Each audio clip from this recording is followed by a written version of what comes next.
Applause for Suzanne Rolfe.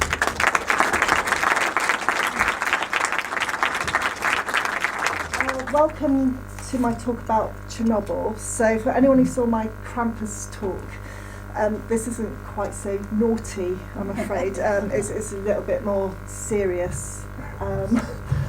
So just a little bit about myself, who wasn't here last time. I really like exploring the world, and one of my, I'm not really a beach person, so in my annual leave I tend to go around to strange places, and one of the things I really enjoy is rituals around Europe, so hence my talk about Krampus. But also I like learning about different places, and sometimes really, disasters happen, so I do go and I go learning. I wouldn't say I'm a dark tourist. Sometimes people do label me as a dark tourist. I'm not that. I go, I just learn, I discover, and I reflect. And one of the places that I went to was Chernobyl before COVID and before the Russian war. And I went twice. The first time I went, I did the tour, a 2-day tour. So when you see people on TV saying I'm a dark tourist, they're not. You actually have to go as part of a tour. You are guided around and you are a guest there. And then I went back a year later because I felt that I really loved the area, and I did, me and my friend Melita, we drove around the area, and I just want to talk a little bit about the place Chernobyl. Because it's really beautiful. It's very foresty. It's mostly countryside, and there's a few interesting towns. One which is Chernobyl, which we stayed in. Another town is called Slavitic, which I'm going to talk a little bit more about later on. So that's where the people of Pripyat, which was the town next to the Chernobyl plant, that's where they got relocated to. So the area of Chernobyl is in the eastern part of Ukraine. It has a very sad history. It once had a very big Jewish community, and the Jewish community got wiped out by the Nazis. It also got very affected by the Holodomor, which was the enforced starvation from the Soviet Union. So it has a very sad history, but also at the same time it's very, very beautiful. Now, the reason I'm staying so long on the initial slide is that you can see that I've called it the Star of Wormwood. Now, if we move on to the Chernobyl accident, some Ukrainians believe that Chernobyl, the accident, was predicted in the Bible, in the book of the Revelation, because there is this statement there that says that the third angel sounded his trumpet, and a great star blazing like a torch fell from the sky on a third of the rivers and turned the waters bitter. The star was called Wormwood. So in the foresty landscape of Chernobyl is a plant called wormwood, and it's a very dark version, it's black, and that's where Chernobyl gets its name from, because Cherny in Ukrainian means black, so there's this connection. And I'm going to bring the theme of the Star of Wormwood back later on. So Chernobyl, the accident, I'm not going to go technically into it. It was quite complex, but basically what the aim of the test was, it was due to a nuclear test, was that they were going to slow the reactor right down and then see if it could restart up again. So the best analogy that I can give, it's like getting in your car and driving along, speeding it up, and then putting your foot on the brake and thinking that your car will slow down, but it doesn't. It carries on getting faster and faster until you crash.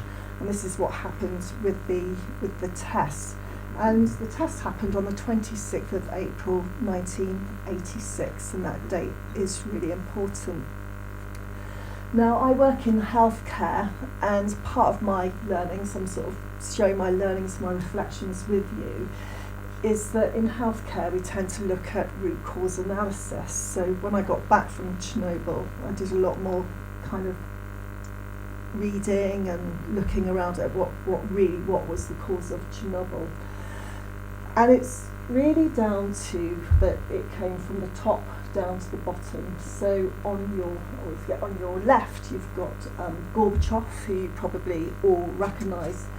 Now, Gorbachev had taken over as president of the Soviet Union, and what he picked up was a failing economy. And what he believed was that he could save the economy by promoting much more nuclear power, and that would bring money in. So from the top, there was pressure to build more nuclear reactors. In the middle there, you've got Ivan Blukhanov, and he was head of the Chernobyl plant, and he was responsible for building more of these reactors. And what he didn't know was that the RMBK reactors that he was building weren't fit for purpose. They had only ever been tested within the Soviet Union. They were very different to the other nuclear reactors across the rest of the world. They were granite reactors. One had previously almost failed a test, but had been saved, been pulled back. Blukhanov didn't know that, so they were building these reactors. So the reactor that when the accident happened was number 4. There was about 4 already built. There was 2 more being built. Now, did anyone see the Sky Chernobyl series? Yeah. So on your right is Dyatlov. Now, Dyatlov was in charge of the test on the 26th of April. And in, I guess, Chernobyl mythology or narrative, Dyatlov is always portrayed as a poor listener, bossy, a bit of a bully. But I'm going to defend Dyatlov a little bit, actually, because the test took place 12 hours later than it should have done. It was meant to happen on the 25th of April, where he had a proper team who all knew what they were doing, and it was going to be in the daytime, except there was lots of different delays. And the test happened at night. Back to healthcare, we don't even do a blood transfusion at night. You have to wait until the next morning. So this guy was in charge of a nuclear test with a team of people that were not fit for purpose. Also, to be fair on Dyatlov, he believed that if he pressed that red button that said stopped, that stopped the rods going into the nuclear reactor, that they would stop, and they didn't. And this was a known fault. So probably a bit of a bully, but if you're in charge of a nuclear test, then maybe you might have to be. So anyway, the explosion happened on the night of the 26th, and there was a world silence. The Soviet Union said nothing. People from the top said nothing. Probably one of the reasons why they didn't say anything was because of this. This is an old radar that was meant to pick up on American nuclear missiles. It's called a Duga, or a Russian Ark. And this is one of my own photos, and I visited here, and it was absolutely massive. It's about 60 foot tall. So they couldn't hide this. This is like 5 miles down the road. So there was a silence, and it was eventually picked up by some Swedish scientists who picked up the radiation about 2 or 3 days later. So back to the accident. This is a memorial to the firemen in Slavitic, which is the town that I went to, that I visited. And the firemen were the first people on the scene. Of course, they were going out, they were trying to put the fire out with water, and they were the first people that perished. And also another group of people were the bio-robots, who were termed the bio-robots. So these were young Ukrainian, Russian soldiers who were asked to, or well, probably not asked, actually forced on top of the roof of the Chernobyl plant, and their job was to sweep off the granite off the roof. They were allowed up there for 90 seconds. By today's health and safety standards, it was just crazy. All they had was lead plates to cover their chests and their genitals. And of course, that didn't work. Some perished very quickly. some of the biorobots are still alive today. They were meant to have a lifetime of financial comfort. Putin has cut that, not surprisingly. One of the issues as well was that the belief was that they would be able to stop the radiation by putting water and sand on top of the reactor. Now, in the 1960s, there was a film called The China Syndrome, which stars Jane Fonda and Michael Douglas. And the theory of this film, the premise of this film, was that if a nuclear reactor went into a water table or went into the ground, it would cause a further explosion. And this is what was happening with Chernobyl. So coming back to the Star of Wormwood, where we've said about the star falling in and causing mass destruction in water, this is kind of where this mythology met. So the fear was the reactor was going down into the water table. Chernobyl is right next to the river Dnieper, and if it had have gone down, it would have radiated the river, the Black Sea, the Mediterranean. There would have been another huge explosion, and probably half of Europe would have been taken out. So absolutely terrifying. The answer to that was 3 divers needed to go underneath the reactor, turn some taps, empty the water, and they froze underneath with nitrous dioxide and then put concrete underneath. So, yeah, absolutely terrifying. But anyway, here's some of the faces of some of the people that we need to respect who saved our lives. I think what's really astounding about the accident as well, if we think about disaster, a tsunami, people will run, people can feel it. If there's a volcano erupting, people have an awareness. This photo isn't one of my photos, this is photos that I picked up, is the people of the day who are in mass danger. Now, my tour guide was called Maria, and her grandparents were in this crowd. And apparently what happened was people were told to get on the bus, pack a suitcase, you'll be back within 2 weeks' time. And as you can see, it's a very relaxed photo. People are relaxed, lady in a lovely dress, mum with a guitar. And apparently on the day, it was really sunny, and everyone had their windows rolled down, because they had no idea that they were being subjected to 40 times more radiation than what they should have done. Maria told me that her mum suffers from small cancers, that she's got brothers with learning difficulties, and that the extent of damage has never really been properly recorded from Chernobyl. So I think it's quite a astounding photo. So I'm just going to share a few reflections of the day, a few of the photos, probably the most morbid photo thing you've ever been to. But so people always ask me about the radiation, and back then it was quite safe to go to.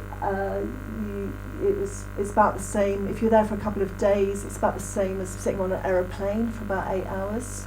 Okay, so the radiation levels were safe. What was unsafe was the buildings, and you weren't officially allowed in the buildings. So what we had to do as tourists was get up really, really early at 4:30 in the morning. There were Chernobyl police, okay, that would scout the area, and you would have to sneak into the buildings. So this is one of the photos that I took from 19 floors up. A lot of the buildings got looted quite soon after the accident, but there was still wallpaper, there was still pianos, beds, and some of the flats, cookers. And I climbed up 19 steps at 5 a.m. And in the background you can see the sarcophagus, and that's where the nuclear reactor is now. It's protected, and hopefully that will be it will protect for about the next 100 years. Pripyat was a very desired town back before the accident, it was called an atomic town, and it was really modern, and it had swimming pools, and it had theatres, and it had stadiums, and the supermarket was full of really yummy food like meat, vegetables, sugar, sweets, which wasn't that common in the Soviet Union. It was a very desired town to get a job in and come and live, and it was very young. And as you can see, it's been taken over by nature. So this was in the hospital, and the reason I put this up is I'm saying the average age was of the people that lived there were about 30 years old. It had stratas of population the same as us. So there were the Rexes, who were the builders and construction workers of Pripyat.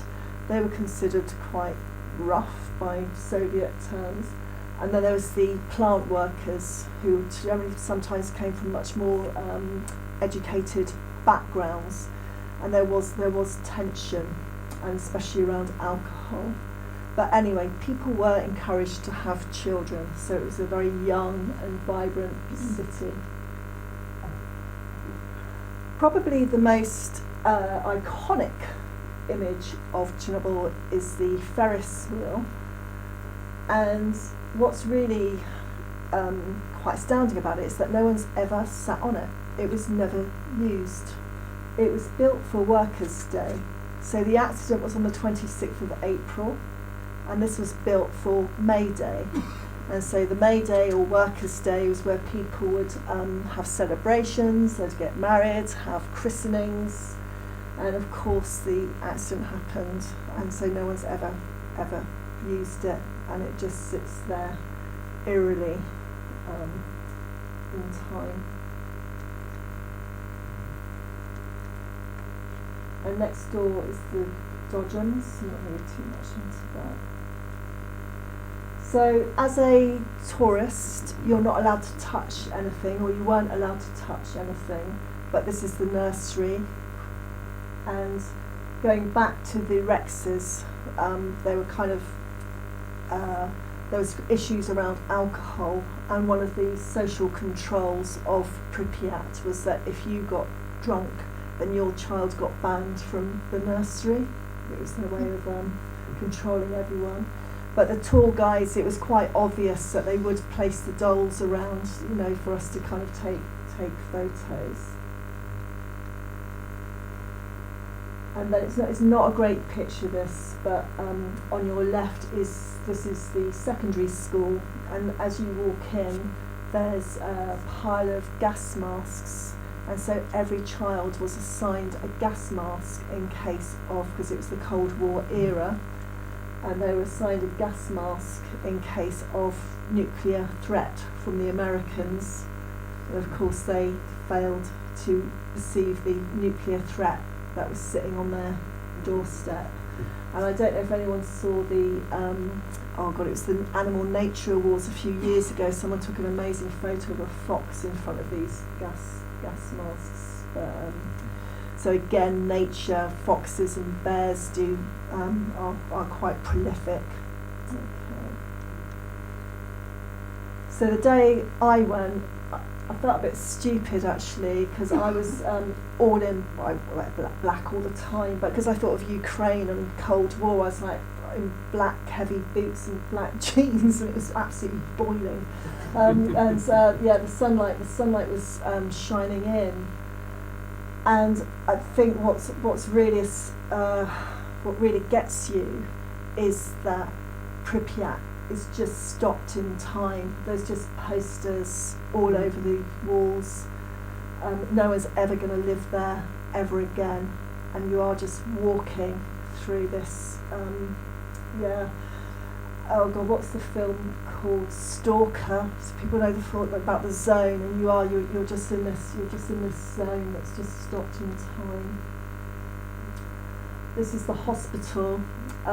So in the basement of the hospital are the firemen's clothes.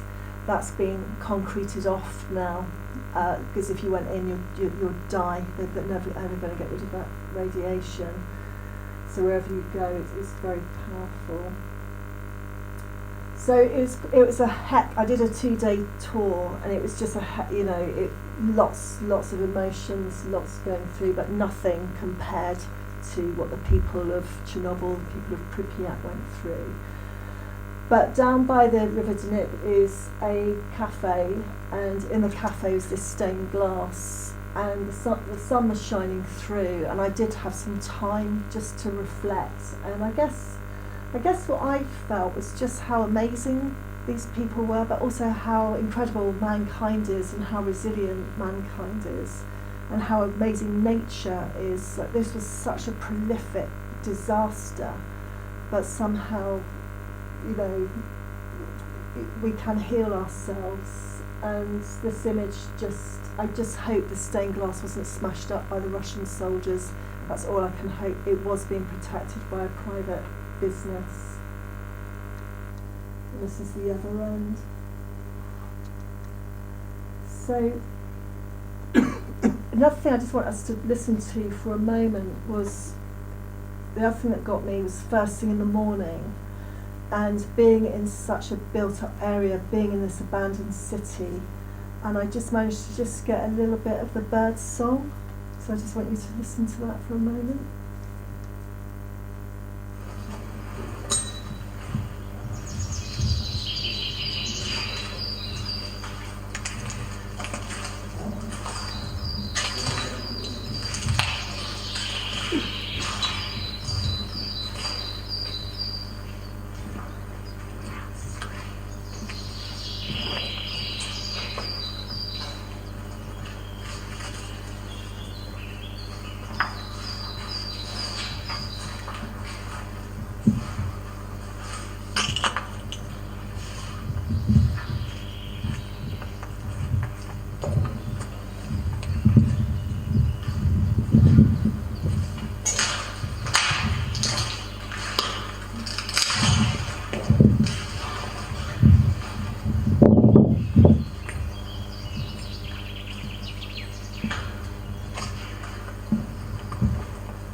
So that was the swimming pool. That was one of their really, obviously it's not beautiful now, but that was one of their swimming pools. But it was just the silence as we walked around was really powerful. Tim, how am I doing for time? 1 or 2. What, 1 or 2 minutes? Okay. So I'm just going to end. Sorry, that's my friend Melita in the Redwoods. I'm just going to wrap up very quickly. This is just with the story of where Chernobyl is now after the war. So it was one of the first places that that got invaded by the Soviets under the false accusation, really, that the Ukrainians were making a dirty bomb from the reactor. And unbeknown to the Russian soldiers was that when they invaded the plant, that there are cameras within the plant that tape that the people of the commanders from Slavitich could watch. Slavitich is about 30 miles away. The power plant workers had a choice to either fight or just be held hostage, and they chose the latter because, of course, you're not going to fight around a failing nuclear reactor. However, they were held hostage for weeks. Some of them had really difficult jobs because they were, they were just in charge. They were the only people that could do those jobs, and they were sleep-starved, beaten, all the rest of it. What they did do was defy the Russian soldiers by playing the Ukrainian anthem every morning. It was a bit of a fuck you to the Russian soldiers. The Russian soldiers were walking through rooms, upsetting the radiation. Eventually they just left. But what they did, I've jumped ahead a bit. I took that in Chernobyl. But how I sort of came across this was that I just did join a couple of Facebook groups after I'd been there, and it was always kind of jumble cells and lost cats until the war. And these are the power plant workers who were held hostage, and this is them receiving awards of bravery from the Ukrainian government. And again, I think we need to thank these people of Chernobyl, because it could have got very, very dangerous for us again. So there we are, that's my reflections of Chernobyl. Thank you. Thank you, Suzanne.